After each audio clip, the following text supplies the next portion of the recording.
Hello and welcome back to today's personal finance show here on Dublin City FM with me, Paul Merriman from askpaul.ie. I am joined in studio by Adam Jurgen. Adam is CEO and founder of OneBill.ie. Adam, you're very welcome to the studio. Thanks for having me. So, guys, I have Adam in studio for a particular reason. OneBill.ie does exactly what it says on the tin. It looks after your bills, in particular your utility bills.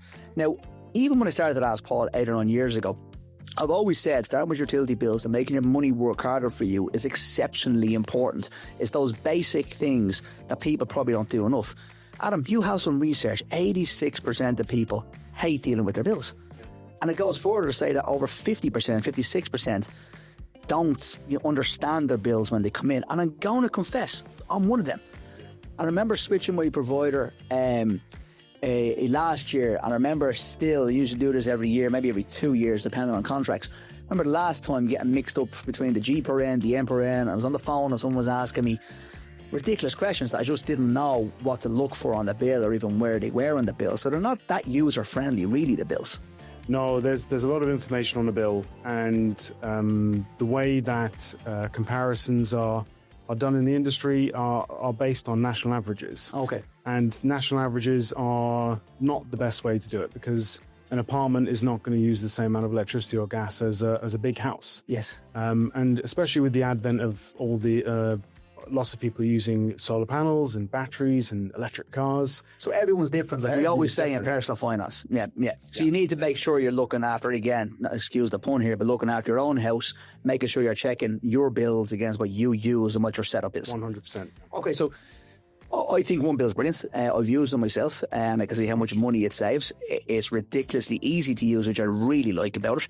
Can we bring listeners through what OneBill does first of all for them, how easy it is to use, and then I also asked listeners during the week to give us an example of a couple of bills they had and asked us to say we do it today on air to find out how much we could save them. I've emailed you over a couple. We'll go into that in a few minutes.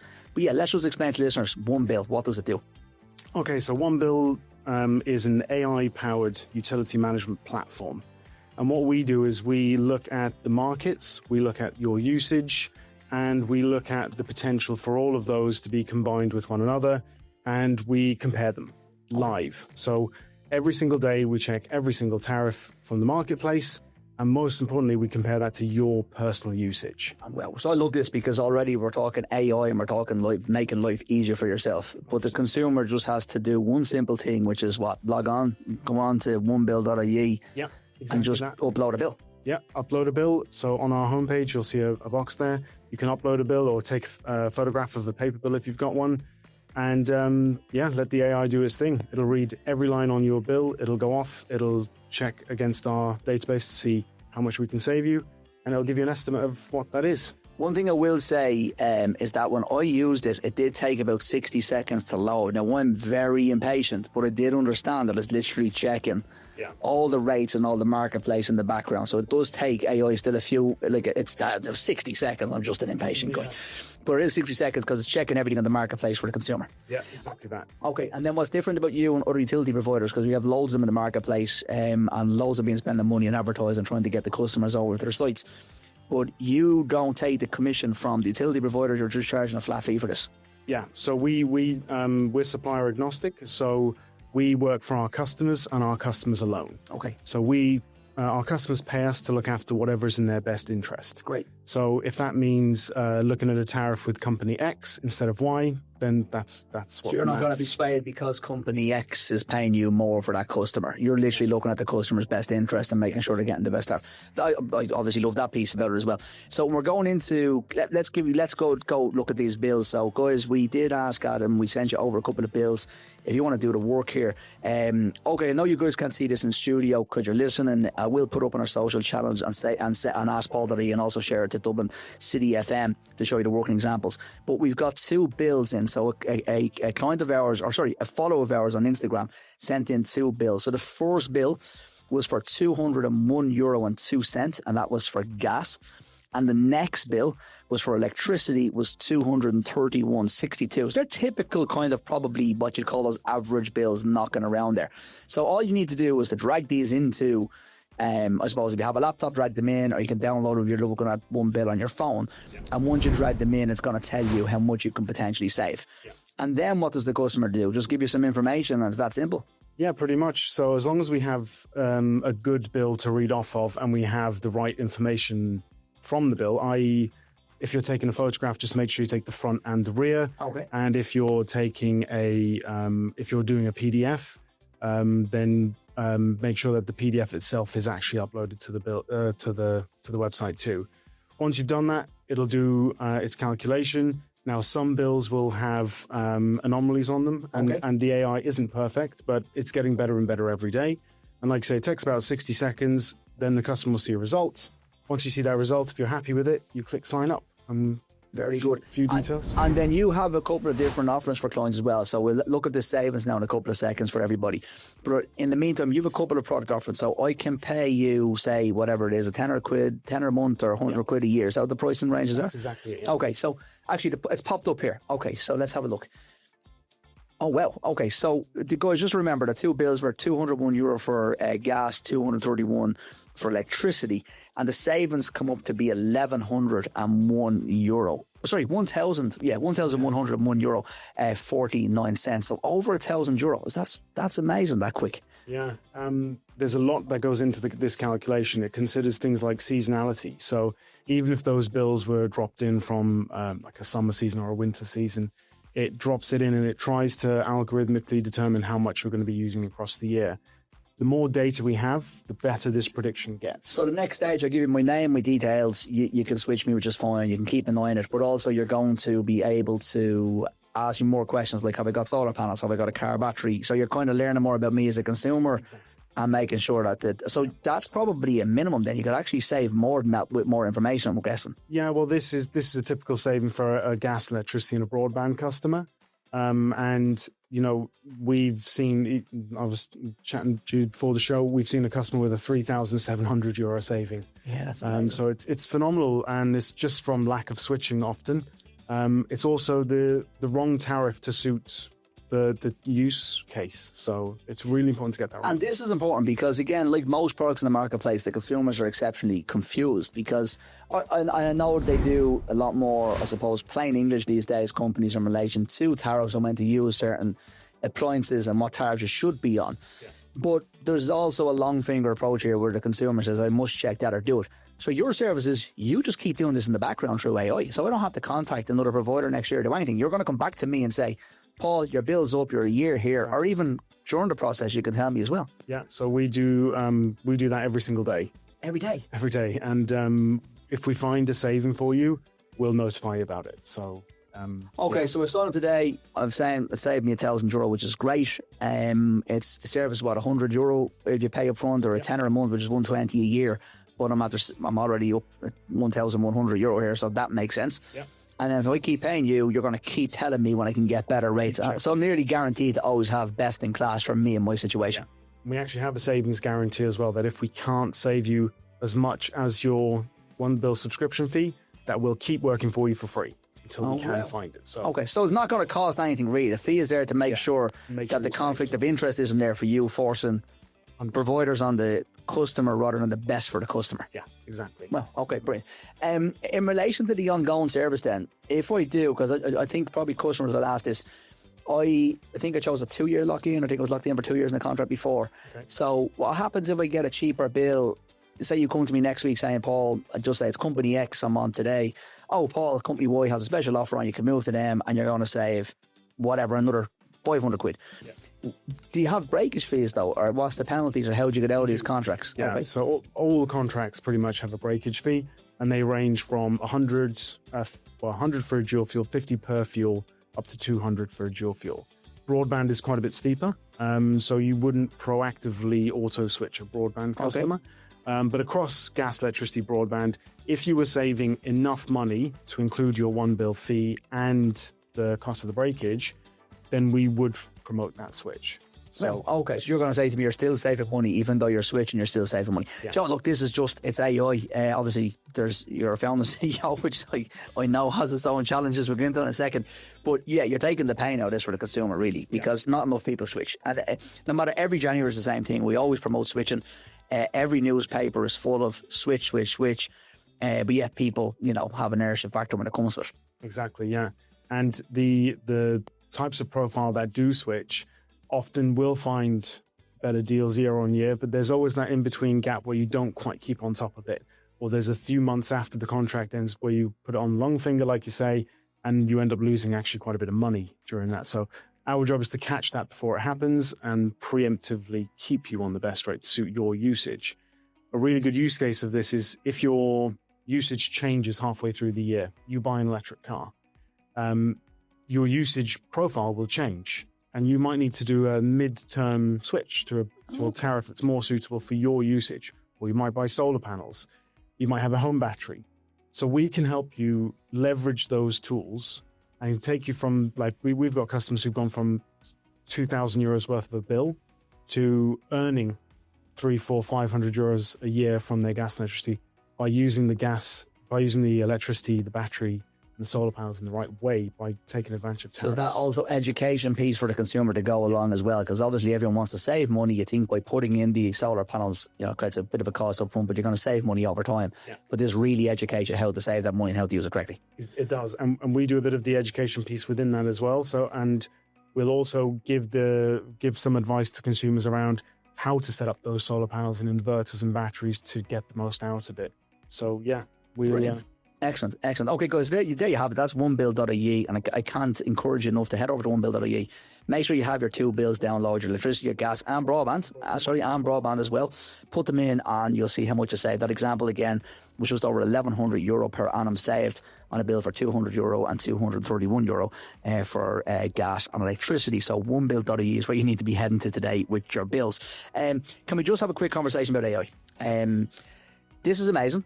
But I'm not going to lie, when it comes to AI, I can see a massive issue with AI, issue from a personal finance point of view. So I think this is brilliant. This is what AI is great for. Like any technology change, there's going to be pros and cons. This is definitely one of the pros. I just want to get your opinion on this, because obviously you're 5 years in business. Yeah. AI has massively improved your business over the last 5 years compared to where you started 5 years ago, pre-COVID. AI wasn't a thing, really. ChatGPT wasn't really a thing.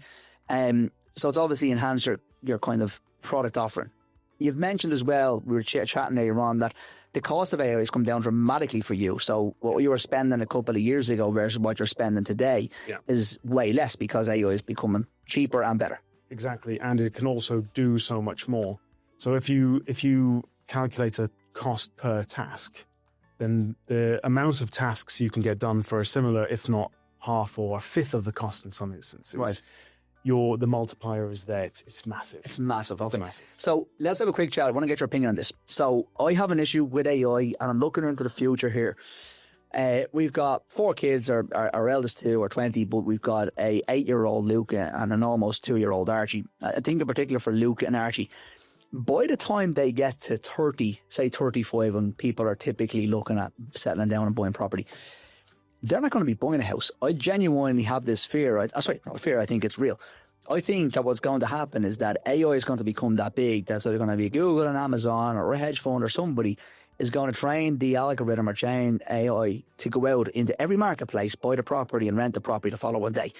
I've been saying this to people, and I'm not trying to, I know I said the word fear already, but kids today, we already find it challenging enough for people in their 30s and 40s to try and buy property compared to where it was 20 years ago. And that's down to lack of supply. I mean, you can see, foreign funds coming in and buying up apartment blocks and buying up estates. That's only scraping, like, the tip of the iceberg, I feel, when it comes to what AI is going to do. Yeah. Am I right?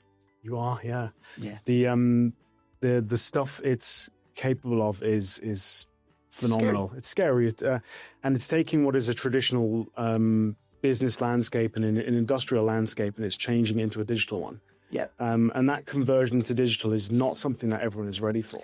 I'm not going to be honest, I'm 40, I'm going to say 42 and 43 in a couple of weeks. I'm 43. So I'm 43 years of age almost, and I'm nervous. I'm very nervous about AI. And again, it's not for me. We sold our business a number of years ago. And to be honest with you, in the back of my mind, even since we sold the business, I'm kind of going, thank God I get it. I just can't handle this pace of technology, and maybe I'm just tired or old, whatever.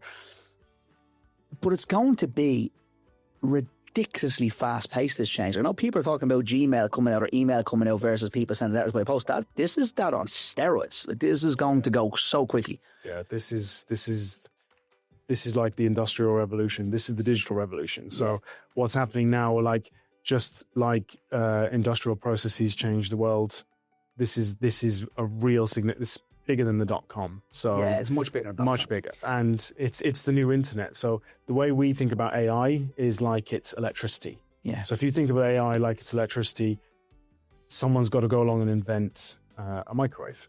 Or, someone's got to go along and... Light bulb. Light bulb, yeah. And AI is what's giving... So let's call ourselves a light bulb.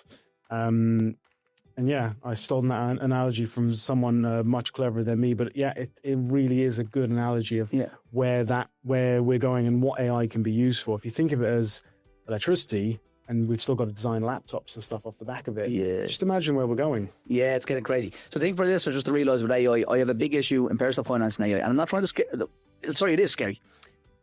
If you can, I would really recommend having discussions about trying to... If you can afford it, not a lot of people listen can't, okay? But if you can afford to recycle children's allowance or put some type of money aside for your kids, where there's a small gift exemption up to €3,000 per year to what's called a bear trust, and try and protect your kids for when they get to that age. They're going to need a lot of help. I think they're going to turn into a situation where I fear that when Archie, who said is nearly 2, when he gets to, say, 30 years of age, he'll just be automatic. Like, he hasn't got a hope of buying a property.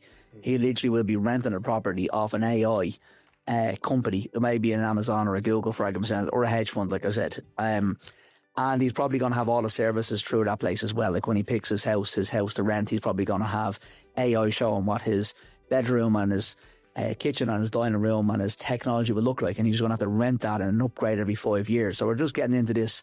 There's just going to be a massive shift, and I can see it coming. I'd be very, very, very nervous, and I am very nervous for Archie. I'm using my kids, but I'm not trying to scare people because you have kids. I'm genuinely saying that from my child. Well, I have a 4-year-old and a 1-year-old, so I have the same concerns you do. I think because we're dealing with AI day in, day out, I think I'm less scared. I'm more of a... I'm optimistic about it, and very contagious. I am optimistic about it. So when I say scared, I'm scared from a personal finance point of view, from that type of home ownership and paying down your debt by the time you get to mortgage. I'm sure AI is going to enhance Archie's life way more positively. I'm just saying from a personal finance point of view, I think that landscape is going to change massively over the next decade or two. I don't even think it's going to take 2 decades. I think it's going to be in 1 decade. You're going to see most things we own, houses, cars, everything we bought, and you're just going to sublet everything, which could be a good thing. I don't know. We're converting into a subscription economy. Yes. And it's for everything. Like you can click Hello Fresh or E2 or something like that now, and you can have food delivered to your door on a subscription. You can get nappies on subscription. Yeah. And the next subscriber kind of normality will be, we've already got amazing Irish companies doing like rental clothing and things like that, where you rent a garment and you use it once, you wear it and you send it back. And this is going to be turning into things like apartments and service departments. 100%. So you're saying about home ownership, it's not going to really be a thing. Mm-hmm. I mean, we were talking about a case study before of someone I know who's working on an apartment complex with serviced corridors, and to the back of the corridor is your fridge, your wardrobe, your closet, your snack drawer, and it's all automatically filled, automatically replenished, and it's all part of the subscription economy. And I think that's where we're headed. Yeah, no, I can see that. I can say, 100%. And look, maybe when that happens, the kids won't need home ownership, and they will used to be renting. And I think just a society where I'm not used to that. There's a lot of other European countries and countries around the world actually that have that model where they rent for life and the lease says on with the kids and the family, and it's a kind of secure tenor and all that really good stuff. We just don't have that here. So I think that's probably where I'm anticipating. But if you have got kids, you are thinking about this evolution coming along of AI rather. I would encourage you to spend a little bit of time just investigating the likes of structures like trusts and bare trusts, and how do you pass assets over to your children? How can you protect your children in the future? How do you get them on the ladder a bit quicker if you can? And like I said, I know it's not going to suit everybody listening. For those that it does suit, I would definitely try and seek advice sooner than you can. Adam, thanks for joining me, studio. I really enjoyed that chat. Number one about OneBill.ie, but also about AI in the future. And I am excited. I am really excited about AI, but I'm also kind of apprehensive, I suppose. And then little bits of it do scare me, like that example I've given you. But hey ho, here we are. It's arrived. It's happening. It's not slowing down. It's only going one way. Congrats on OneBill.ie. And again, to listeners, head over to OneBill.ie, have your bills ready, let AI do the work for you, and let that good part of AI work for you in the best way it can.